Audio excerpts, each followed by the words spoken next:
Support the Ramen Raider on Patreon. Thanks to all our patrons.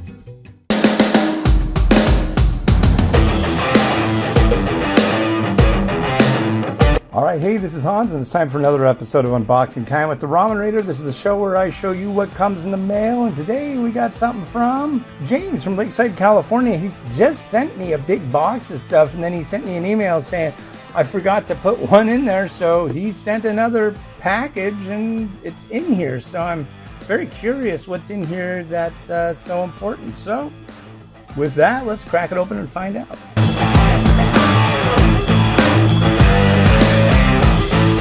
Oh, rad. Well, check this out. It's so funny because there's so many varieties that Nongshim keeps coming out with. And I used to have a really good relationship with Nongshim, but they don't send me stuff anymore. And normally I would have had this and reviewed it already. But this is a white jampong. So I'm going to guess this is a Nagasaki jampong. Other companies have done that as well. But it's a spicy seafood stew in a milky kind of broth. So that's rad. Thanks a lot, dude. I love jampong, and this will probably be pretty good. All right, that's been Hans. Wishing you enjoyment of your instant noodles each and every day. Have a good one. Bye.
Throwing rocks, nuclear proliferation, hamster wheel, quite a deal, caustic affiliation, make it tall, the block, the arc, we will use them all.